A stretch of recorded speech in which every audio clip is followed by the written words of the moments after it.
El día de hoy vamos a estar en compañía de Sofía Posada, una persona que dedica su vida al área de la salud. El día de hoy ella nos va a hablar sobre la nueva gripa aviar H3N8. Sofía, ¿cómo estás? Muchas gracias por aceptar la invitación el día de hoy. Hola Mariana, no, la verdad me encuentro muy feliz de estar acá, me parece genial poder estar acá, poder ayudarte a resolver todas tus dudas, espero poder resolverlas todas y no, muchas gracias por la invitación. Bueno, Sofía, cuéntame, ¿qué es la gripa aviar H3N8? Para empezar tenemos que pensar que es como un tipo de influenza, existen muchos tipos de influenza y de hecho hemos estado como relacionados, como por ejemplo tipo H1N1, pero en sí es una influenza, sí, es una influenza. Lo diferente es pues que no es común que a un humano le dé ese tipo de influenza porque es una cepa que solo se da en animales. O sea, es una de las tantas variantes que hay de influenza, pero que solo se da en animales. Entonces pues es muy raro que ese tipo de influenza de humanos pues que haya ese contacto. En sí en animales que da es una gripa aviar porque se da más que todo en aves o en caballos y em, más que todo eso, pero en sí es, digamos, es un virus que se transmite en animales y con animales. No es normal que se transmita de humano, de animal a humano, ni de humano a humano. Entonces, es como lo importante ahí. ¿Y cuáles son los síntomas de esta gripa? Digamos, ¿qué síntomas hay diferentes en comparación del COVID? Realmente es difícil decir cómo establecer un patrón de signos y síntomas en esta enfermedad porque solo ha habido un caso registrado, pues uno, muy pocos, la verdad, casos registrados, entonces doy como un signo como tal que uno diga, es este, ese es el signo, ese es el síntoma, así vamos a diferenciarlo, no es muy difícil, aparte se puede confundir con los de COVID, ¿por qué? Porque esta enfermedad da como una influenza común y corriente, entonces da aumento de la temperatura corporal, fiebre, va a dar secreción de mucosas, va a dar dolor de cabeza, va a dar malestar general, como los síntomas normales de una gripa. Entonces no va a ser como muy fácil que se puedan llegar a diferenciar de una gripa normal y mucho menos de un COVID. O sea, va a empezar como si fuera una gripa normal. El problema ya va a ser cuando empiece cuando los medicamentos contra la gripe normal no hagan efecto y es donde se va a tener que empezar a buscar, a hacer pruebas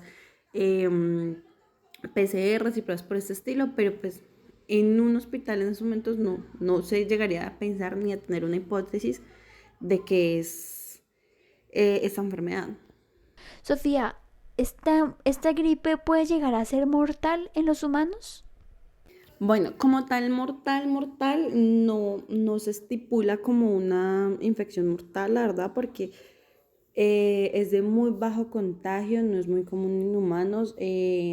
Los medicamentos que se le han dado a los pacientes que han estado enfermos han funcionado, o sea, el tratamiento no ha sido un tratamiento muy duro de tener, entonces no se considera algo como tan mortal, no fue como por ejemplo un COVID que desde que empezó no se sabía qué medicamentos, cómo actuar, no, y como esta es una cepa, aunque es nueva, es un virus que ya ha estado, o sea, es un virus que ya se conoce como el H1N1, solo que tiene una mutación, pero digamos que su base se conoce y se puede llegar a saber cómo tratar, entonces no va a ser tan difícil. Y como pues venía diciendo, como no se contagia de humano a humano, entonces no va a ser como tal un problema de salud público ni nada por el estilo, entonces va a ser un poco más fácil de llevar, más fácil de tratar y más fácil de encontrar el medicamento y el tratamiento correspondiente para esta gripe. ¿Y qué cuidados deberíamos de tener? En cuanto a cuidados, hay que tener los mismos cuidados que las enfermedades virales normales, las influencias, todo tipo de gripa y todas las enfermedades respiratorias, porque se toma como tal. Entonces sería normal, igual que COVID, el lavado de manos, tapabocas, distanciamiento de lo que más se pueda a otras personas. Si es posible, como medidas extras, tener vacuna de la influenza, que la influenza es estacional y en abril se encuentra en casi todas las EPS o IPS y también la cuarta dosis de COVID, que es como también un refuerzo importante en cuanto a enfermedades respiratorias. Y también pues tener en cuenta que también están expuestas las personas que trabajan con animales. Entonces ese tipo de personas tienen que tener un cuidado extra porque pues fue una transmisión de animal a humano, entonces tener cuidado con fluidos y demás contacto directo que tengan con estos, pues con animales, aves o caballos, que eso es lo que más da. Ok, y creo que una de las preguntas más importantes es que ¿Es posible que esta gripa logre convertirse en pandemia o no? No es tan fácil. Bueno, pandemia, la verdad, hablar de pandemia es un término muy amplio, pero es muy difícil también que se vuelva una pandemia porque este virus ya es conocido, ya se sabe cómo su virus en base actúa en los humanos. Lógicamente, esta es una nueva cepa, pero es una cepa que no se transmite de humano a humano. O sea, sí, la infección fue animal a humano, pero de humano a humano no se ha transmitido. Entonces no va a ser probable que haya una pandemia porque no. Porque pandemia sería que sea una infección que se transmita de humano a humano en grandes cantidades, en gran masa, pero